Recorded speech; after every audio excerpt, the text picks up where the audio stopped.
respond to that, Dr. Tharoor, that the years of the Congressification of our history, when the Marxists sort of, in a way, dictated what our history should be, is where distortion and, dare I say, intolerance also crept in. That there was an unwillingness to read possibly other multiple versions that perhaps existed of these same complex figures. For the longest time, even Bose was never really done justice in a way by the so-called Congress historians of the 50s and 60s.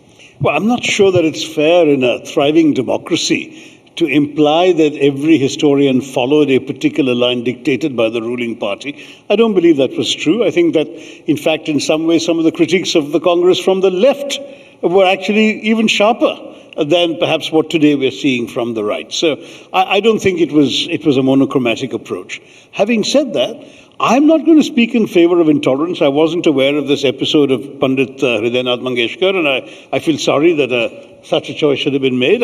No one is defending any of the excesses of the past, but this whataboutery is not a way of responding seriously to a discussion about today and tomorrow. You know, you talk about 2002 riots in Gujarat. What about 1984? Both were bad, yeah, but let's not acknowledge they were both bad, and let's talk about how do we prevent either from happening in 2021. That's the way in which we have to look at history if you are interested in building a modern, progressive, democratic nation. You're saying there's no space for whataboutery in our history debate. That's cheap debating, point scoring. You know, what about this? What about that? Okay, we are censoring people now. You censored people ago. We are arresting people now. You arrest them in emergency.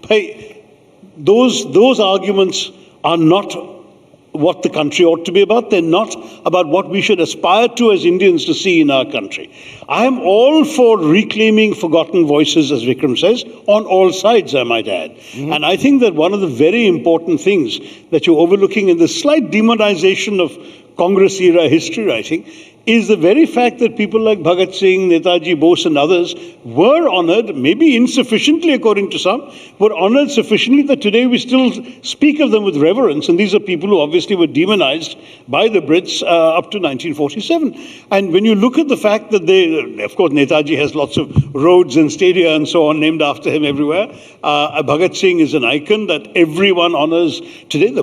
People don't realize he died in his early 20s. He was hanged at 21 or 22. And yet today he is one of the best known Punjabis of all time in India. And somebody who is revered, rightly so, for the extraordinary intellect he had and the contribution he made to articulating India's aspirations for freedom. So it's not as if there was only one narrative. But let's agree, let's concede the point we need to allow other voices to come forward. What are these voices saying? And that's where I want to, if the voices are saying, you know, Muslims were bad 500 years ago, and therefore today's Muslims will have to suffer for it, and we will do this, and we will do that, and we will change this, and we'll change that, then I have a problem. I mean, I want to say, what are you doing to today's India? Why can't we focus on making a better India for all, Hindus, Muslims, Christians, the lot, instead of fighting these old battles? When Vikram says that the wounds have not healed, you're not allowing them to heal. That's my problem. Let them heal. Let them heal. I remember a conversation with Shimon Peres, the former president of Israel, in Davos. This is more than 20 years ago. We were having dinner. It was a casual conversation. Now that he's passed away, I can reveal it. And he said to me, I hate history. I said, what? He said, history is my subject. What are you telling me, sir? He said, no, I hate history. I don't want my grandson to study history. I said, why?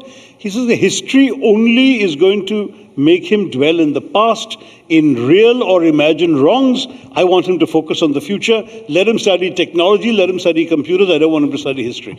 Now, this is from Israel, which is steeped in history. But I'm just saying, here is the kind of attitude that a modern, forward-looking state is seeking to encourage, and we, having encouraged it, having talked about science and IITs and AIMS and the race to space and all of that, we are now once again slipping back into using history as a battle axe to fight the imagined wrongs of today. You know, for example, I'd lose my job, Dr. Tharoor, if history doesn't become you won't lose your job. No, I wonder whether history as history you should write. I'll read you. No, but history for today's political misuse is what I have a problem. No, I wonder whether it always is. no history has always been the handmaiden of the No, but of the is ruler. that- It's but- nothing very special or unique that's happening now or today. I think time and time again, it's a victor who writes the story, and that African saying that goes that Chinua until Achebe is famous line. yes, yeah, Until the lions have their own. the No, no, but- storyteller, it'll always Historians. glorify the No, but look at it, hunter. Vikram.